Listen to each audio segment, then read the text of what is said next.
Hello and welcome back for another episode of We Talk. I'm Andrew Jensen, your host, and it's always exciting for me to get to talk to this creative, for them to share the experience, to talk about this dynamic industry. Well, talking about dynamism, my guest for today reveals it. She's a British contemporary and ballet dancer. She secured her place at the first cohort of Rambo 2 dancers alongside over 800 people, we have to mention it. Balletic shooting star of the Royal Opera House. She featured in different brand campaigns such as Isimaya French, LS, Reebok, Burberry. She currently works with the company Wayne McGregor. Is that right? Fabulous. Yeah. That is So correct. it's always exciting. It's always exciting to see you. Finally, I met you. Salome. Yeah, I'm so excited How to you be doing? here. How you doing? I'm good. Thank you so much for having me. Thank you for giving the time. Yeah. But I'm kind of excited today because, I'm someone that someone that is actually soft in the moves, not too stiff. Of course, I practice gymnastic and everything, but when it comes to dancing, I become a bit hard. So I'm happy you're here today because you need to give me those tips, I can for me help to like, you out. I can help you get relaxed and Really? loosened. Okay, let's do that. But before we get to those moves, you know the drill. We invite you just to subscribe on our YouTube channel, follow us on Instagram on wetalk.podcast. And are you ready to talk? I am ready. Let's talk Always now. ready.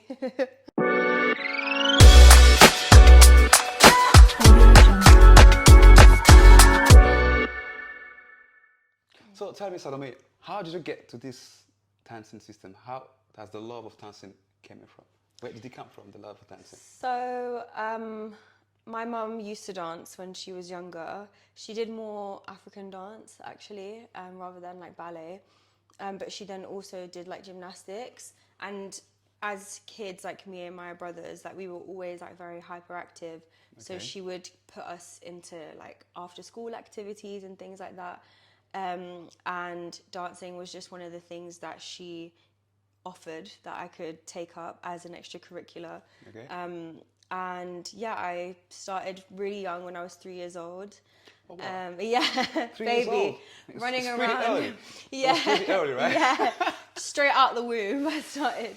And I think it was the thing that I liked the most and that I was the best at. Actually, I feel like I just had like a natural gift for moving. So yeah, that's just kind of how I started off, just as a little baby. Just as a little baby. Running around. Running around, like dancing the step Yeah. and all that. So from that point, as you were growing, you decided to go for a dancing school. Okay. Exactly. So which one, what was that? Which school was that? It's actually Rambert The School. Rounded School, Yes. of course. I just wanted Yeah. to see if you're focused. Do I remember all these things? So tell us your experience about Rambert. So I joined when I was 16, Okay. which is, I mean, you can join from 16, but obviously you can join when you're 18 and, because I did school, but then I didn't do A levels. I just left after my GCSEs and went straight to the school. I really enjoyed it because it was 50% ballet and 50% contemporary training. So it was just an audition that you had to do to join the school. And it consisted of like a ballet class, contemporary class, Contemporary class. Yeah. and also just like a creative, like you had to prepare like a solo Okay. to demonstrate your creativity or just the way So that you that like was to actually the move. audition with Oba that you did with No, Oba. that was for That was Rambert different School. at Rambert School. Yeah, Okay, everything, everywhere in dance, Yeah. you have to audition for. Yeah, Like definitely. it's It's like never, modeling, yeah, unless obviously you build yourself up a reputation where you start being known by Yeah. casting people. Exactly. But that's different to dance training because that's more commercial world, which we probably will get into later on. But yeah, I auditioned for this dance school when I was 16 and got in and then did 3 years of training. The course is 3 years. And how was the training like roughly? It was very amazing. Yeah, because since you were brought up in an environment of music and and dance, so it wasn't so difficult for you, right? I mean, it's training. So training, you yeah. join when you have a specific level. The aim of the training is to make you ready for professional life. So it was very challenging. Like course, it's definitely. it's always it's like anything that you learn when you have like less knowledge, you go somewhere to learn more about the specific thing that you're wanting to learn about, and you end up with more knowledge and more techniques. So it was obviously nice to know that I had a certain ability, which got me into the school when I auditioned. But we all started at the same kind of level with my schoolmates, that we were there to better ourselves. So it was challenging. It was challenging, of course. But yeah. So having getting into the course, like the training properly stage, maybe today you will tell me, they know you as, are you from South London? Yeah. From South London, we know you as that cool girl. Southeast, actually. Southeast London, you know. But we won't talk about that. So knowing you as this cool girl, that's always like, you know, like, I mean, vibing, bringing a positive energy. And looking at ballet. Yes. And contemporary. So let me just rephrase maybe a question. Is there a difference between the contemporary and the ballet dance? So there is a difference between ballet and contemporary dance. Ballet is, I think every dancer should at least try ballet or have that as a tool in their box, because it's the foundation of all techniques. There's more discipline in it. Exactly. Yeah. And more importantly, it really teaches you the structure of your body and how to, you know, have strength and stability. You kind of use it as a base to then explore or go on to learn other techniques, which I really think is great. And I started off purely just with ballet training. Yeah, that's until a good basis. Yeah, until I joined Rambert School, which is when we did contemporary, but it was more contemporary techniques, because there's loads of different types of techniques in contemporary. Would you say there's more freedom in contemporary than ballet, than classical, for example? Yeah, definitely.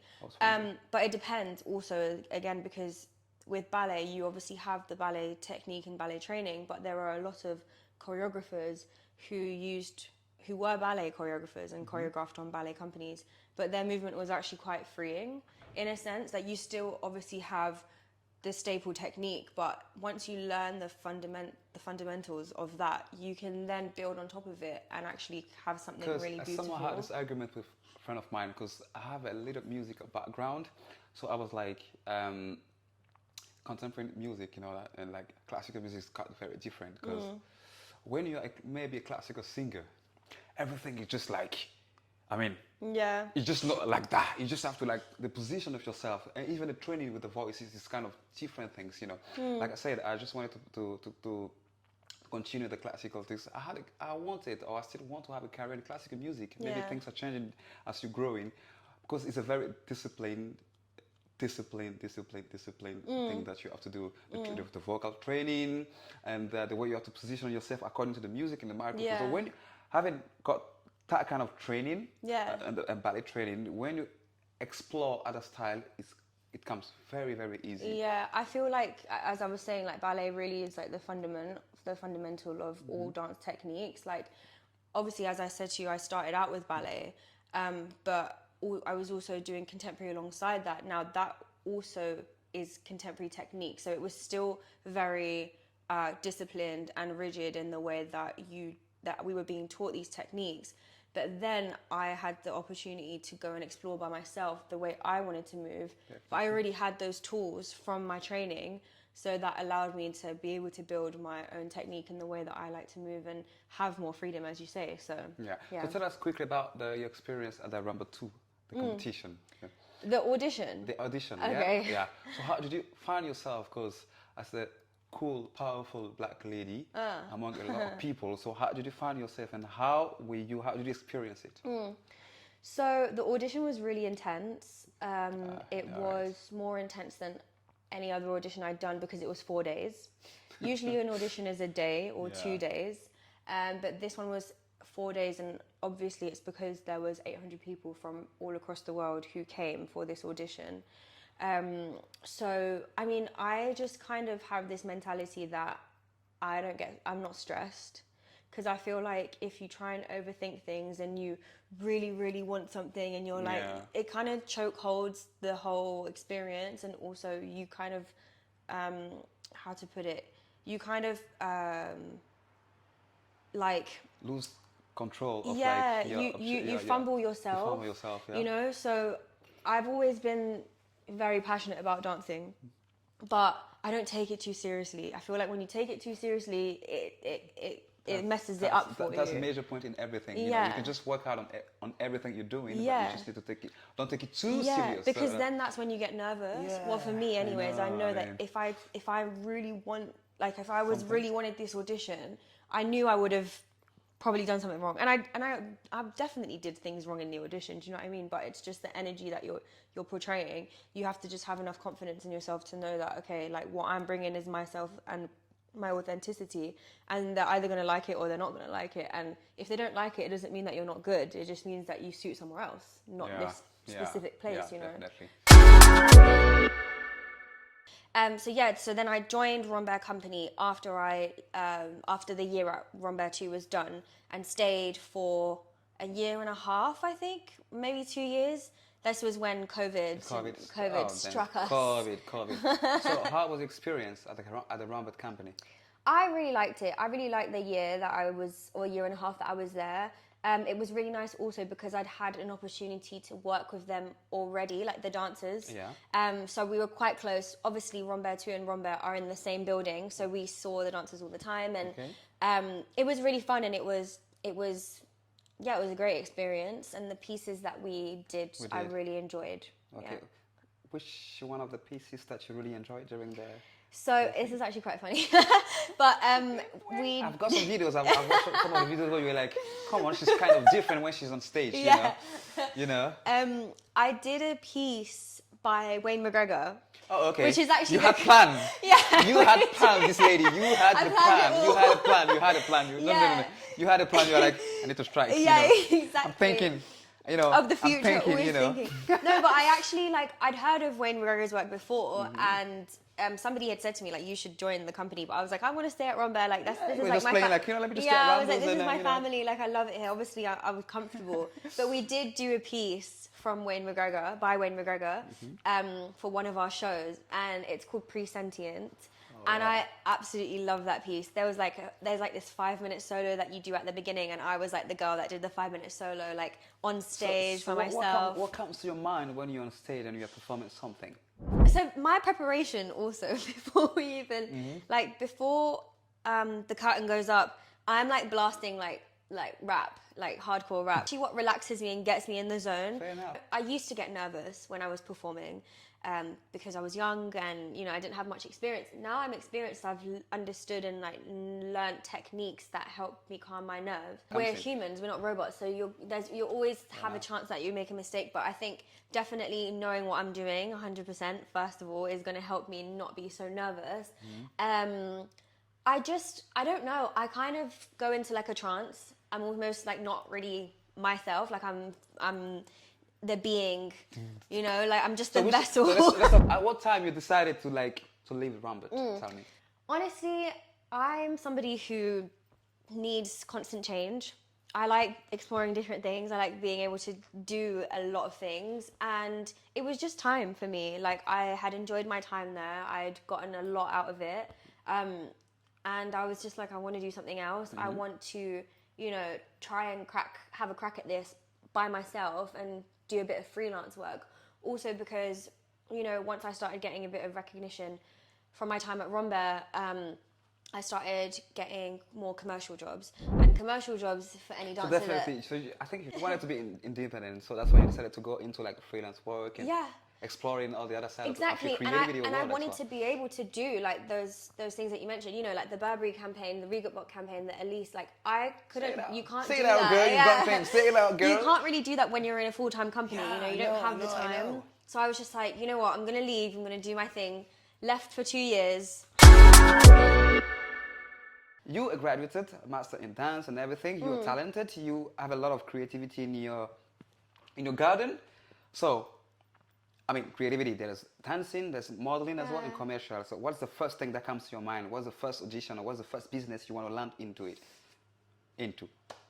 I was just doing a lot of music videos, to be honest. Oh, yeah. I think... Yeah, you mentioned Davido, right? Yeah. I think I'll get a clip of that one. I was in Davido's Champion Sound. Say it. Sing it, let me see. Oh, Davido. And you got... So you are disgracing the video. You are disgracing the Niger guy. No, I just can't sing it. You know when he's like... What was that champion song, by the way? He's like... I forgot to sing with the champion sound. Ah, yeah. And he's like... You just remember your step. No, I don't know. I think we need... I'm We'll not edit really, it I'm not into really a the fan of clip. Baby though, but it's cool. I mean, he's a good singer, but I'm not really a fan of him. But he has nice songs. Okay, so you started exploring. Yeah, I started doing music videos a lot because I think that's like kind of something that is like a stepping stone. Like they're quite easy to do. Because you could find your freedom dancing, still doing what you love, and meeting other people. Yeah, exactly.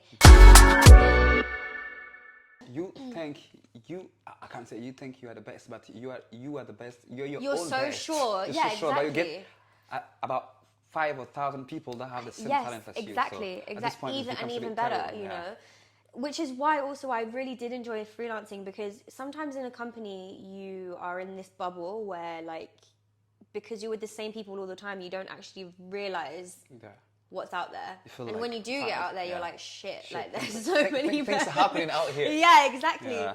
So I just think like that's kind of the struggle in the creative community is just that it's not, we're not trying to band together, we're trying to compete against each other, and it's quite toxic. I just want to explore my options, basically.